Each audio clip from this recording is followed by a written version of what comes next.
ಇದು beginning posture, ಸಮಸ್ಥಿತಿ. ನೋಡಿ, ಕಾಲ್ಗಳೆರಡು ಕೂಡ್ಸಿರ್ಬೇಕು, ಕಾಲ್ಗಳು ದೂರ ದೂರ ಇಡ್ಸಿರ್ಬಾರ್ದು, ಕಾಲ್ಗಳೆರಡು ಕೂಡ್ಸಿರ್ಬೇಕು. ಕೈಗಳನ್ನ ಶರೀರದ ಪಕ್ಕದಲ್ಲಿ, ನಮ್ಮ ತೊಡೆ ಪಕ್ಕದಲ್ಲಿ ಇರಿಸಿರ್ಬೇಕು. ನೋಡಿ, ಎದೆ ಮುಂದೆ ಹೋಗ್ಬಿರ್ಬೇಕು, ಎದೆ ಭಾಗ ಮುಂದೆ ಹೋಗ್ಸಿರ್ಬೇಕು, ಶೋಲ್ಡರ್ ಹೋಲ್ಬೇಕಾಗಿರ್ಬೇಕು. ನೀವೇನ್ ಮಾಡ್ತೀರಿ? ಕೊಲಾಪ್ಸ್ ಮಾಡಿ, ಹೀಗೆ ಕೊಲಾಪ್ಸ್ ಆಗಿ ಹೀಗೆ ನಿಂತ್ಕೊಳ್ತೀರಿ, ಹೀಗೆ ಶರೀರವನ್ನು ಇರ್ಕಿಸ್ಕೊಂಡು. ಹೀಗಲ್ಲ, ಸ್ಟಿಫ್ ಆಗಿ ನಿಂತ್ಕೋಬೇಕು. ನೋಡಿ, ಶೋಲ್ಡರ್ ಹಿಂದೆ ತಗೋಬೇಕು, ಕೈಗಳನ್ನ ತೊಡೆ ಪಕ್ಕ ಇರಿಸ್ಕೊಂಡಿರ್ಬೇಕು. ಎದೆ ಭಾಗ ಉಬ್ಬಿಸಿದ್ರೆ ಉಸಿರಾಟ ದೀರ್ಘ ಆಗುತ್ತೆ. ನಿಮ್ಗೆ ಉಸಿರಾಟ ಎಷ್ಟು ದೀರ್ಘ ಆಗುತ್ತೋ ಅಷ್ಟು ಆರೋಗ್ಯ ವೃದ್ಧಿ ಆಗುತ್ತೆ. ಇದು ಬಿಗಿನಿಂಗ್ ಪೊಸಿಷನ್. ಇಲ್ಲಿಂದ ಮೊದಲನೇ ಸ್ಥಿತಿ ನಮಸ್ಕಾರಾಸನ. ಎರಡು ಕೈಗಳನ್ನು ನಮಸ್ಕಾರ ಮುದ್ರೆಯಲ್ಲಿ ನಿಮ್ಮ ಎದೆಯ ಮುಂಭಾಗ ಇರಿಸಬೇಕು. ಇಲ್ಲೂ ಅಷ್ಟೇ, ಶೋಲ್ಡರ್ ಕೊಲಾಪ್ಸ್ ಆಗಬಾರ್ದು, ಇವುಗಳನ್ನು ಹೀಗೆ ಸಡಿಲಿಸಬಾರ್ದು. ಹೀಗೆ ಶೋಲ್ಡರ್ ಸ್ಟಿಫ್ನೆಸ್ ಇರಬೇಕು, ಕೈಗಳು ಎದೆ ಮಧ್ಯೆ ಇರಬೇಕು. ಇಲ್ಲಿಂದ ಉಸಿರು ತಗೊಳ್ತಾ ನಿಧಾನವಾಗಿ ಎರಡೂ ಕೈಗಳನ್ನು ಊರ್ಧ್ವಮುಖವಾಗಿಸಿ, ಊರ್ಧ್ವ ಹಸ್ತಾಸನ. ಇನ್ಹೇಲ್, ಉಸಿರು ತಗೊಳ್ತಾ ಎರಡೂ ಕೈಗಳನ್ನು ಊರ್ಧ್ವಮುಖವಾಗಿಸಿ ಬೆನ್ನನ್ನು ಹಿಂದೆ ಬಾಗಿಸಬೇಕು. ಸಾಧ್ಯವಾದಷ್ಟು ನಿಮ್ಮ ಫ್ಲೆಕ್ಸಿಬಿಲಿಟಿಗೆ ಅನುಗುಣವಾಗಿ. ಇಲ್ಲಿ ತಲೆಯನ್ನು ಹಿಂದೆ ಡ್ರಾಪ್ ಮಾಡಬಾರ್ದು, ನಿಮ್ಮ ತಲೆ ತೋಳಿನ ನಡುವೆ ಇರಬೇಕು. ತಲೆಯನ್ನು ಪೂರ್ತಿ ಹಿಂದೆ ಬಾಗಿಸಿದ್ರೆ ತಲೆ ಸುತ್ತು ಬರುತ್ತೆ, ತಲೆ ಹಿಂದೆ ಬಾಗಿಸಬಾರ್ದು. BP ಇರುವಂಥವ್ರು, ತಲೆ ಸುತ್ತಿರುವಂಥವ್ರು ಈ ತಲೆ ಹಿಂದೆ ಬಾಗಿಸುವಂತಹ ಅಭ್ಯಾಸವನ್ನು ಅವಾಯ್ಡ್ ಮಾಡಬೇಕು, ಎಚ್ಚರಿಕೆ. ಪಾದ ಹಸ್ತಾಸನ, ಎಕ್ಸೇಲ್. ನೋಡಿ, ಬಾಡಿ ಹಾಗೆ ಸ್ಟ್ರೆಚ್ ಆಗಿರಬೇಕು, ಸೊಂಟದ ಭಾಗದಿಂದ ಮುಂದೆ ಬಾಗಬೇಕು, ಬೆನ್ನನ್ನು ಬಾಗಿಸಬಾರ್ದು. ಮುಂದೆ ಬಾಗಿ ಎರಡೂ ಹಸ್ತಗಳನ್ನು ಪಾದದ ಪಕ್ಕ ಇರಿಸಬೇಕು.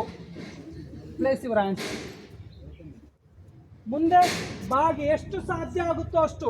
ನಿಮಗೆ ಎಷ್ಟು ಫ್ಲೆಕ್ಸಿಬಿಲಿಟಿ ಇರೋದಿಲ್ಲ, ಅರ್ಧ ಬಾಗಿರ್ತೀರಿ, ಆಮೇಲೆ ಹೇಳ್ತೀನಿ ಅದಕ್ಕೆ ಟೆಕ್ನಿಕ್ ಏನಂತ. ಕೈಗಳು ಕಾಲ್ಪಕ್ಕ ಹಸ್ತಗಳು. ನೋಡಿ, ಎರಡೂ ಪಾದದ ಪಕ್ಕದಲ್ಲಿ ಇರಿಸ್ಕೋಬೇಕು ಕೈಗಳನ್ನ, ಹಸ್ತಗಳನ್ನ ನೆಲಕೂರಿ. ಏಕಪಾದ ಪ್ರಸರಣಾಸನ, stretch back your right leg. ಕಾಲ್ ಮೂಮೆಂಟ್ ಆಗಬಾರ್ದು. ನೋಡಿ, ಏನು ತಪ್ಪುಗಳಾಗ್ತಾವ ಗಮನಿಸ್ಕೋಬೇಕು. ಕಾಲು ಮುಂದೆ ತಗೋಬಾರ್ದು, ಕೈ ಹೂರಿ ನಿಲ್ಲುತ್ತೆ, ಕೈ ನೆಲಕೂರಿ, ಪಾದದ ಪಕ್ಕ ಇರಿಸಿ. ಈಗ ರೈಟ್ ಲೆಗ್ ಹಿಂದೆ ಚಾಚಿ, ಈ ಕಾಲನ್ನು ನೀಳವಾಗಿ ಹಿಂದೆ ಚಾಚಬೇಕು, ಮಂಡಿ ನೆಲಕೂರ್ಬೇಕು, ಸೊಂಟ ಬಾಗಿಸ್ಬೇಕು, ಕತ್ತೆತ್ತಬೇಕು ಮೇಲೆ. ಏಕಪಾದ ಪ್ರಸರಣಾಸನ ಅಥವಾ ಅಶ್ವಸಂಚಲನಾಸನ ಅಂತ ಕೂಡ ಕರಿತೀವಿ.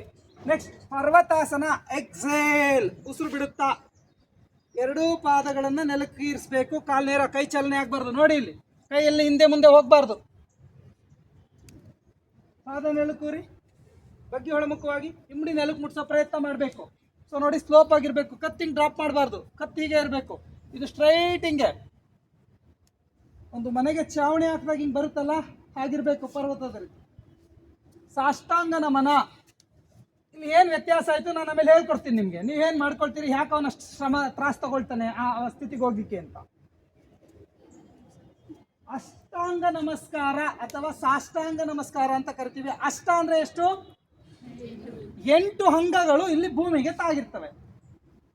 2 ಪಾದ, 2 ಮಂಡಿ, 2 ಹಸ್ತ, ಮತ್ತೆ ಎದೆ ಮತ್ತು ಹಣೆ.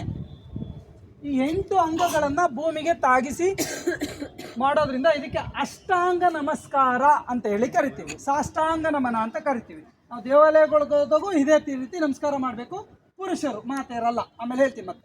ನೆಕ್ಸ್ಟ್ ಭುಜಂಗಾಸನ. ನಿಧಾನವಾಗಿ ಸೊಂಟವನ್ನು ನೆಲಕ್ಕಚ್ಚಿ ಬೆನ್ನನ್ನು ಹಿಂದೆ ಬಾಗಿಸಬೇಕು.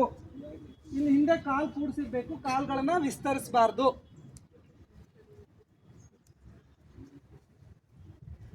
ಪರ್ವತಾಸನ. ಮತ್ತೆ ಉಸಿರು ಬಿಡುತ್ತಾ ಹೊಳಮುಖವಾಗಿ ಬಗ್ಬೇಕು, ಕಾಲುಗಳಲ್ಲೇ ಇರಲಿ,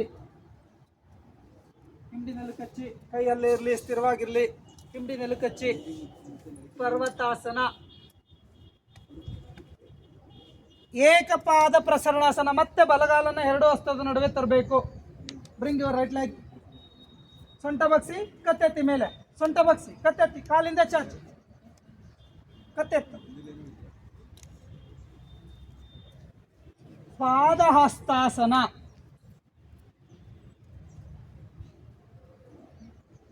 ಊರ್ಧ್ವಹಸ್ತಾಸನ. ನಮಸ್ಕಾರಾಸನ. ಪ್ರಾರಂಭ ಮಾಡಿದ್ದೆಲ್ಲಿಂದ ಇವನ ಅಭ್ಯಾಸ? ಇಲ್ಲಿಂದ, ಹೌದಲ್ವಾ? ಈಗ ಎಲ್ಲಿಗೆ ಹೋಗಿ ನಿಂತಿದ್ದಾನೆ? ಅದು ಯಾಕೆ ಏನಂತ ಹೇಳ್ತೀನಿ.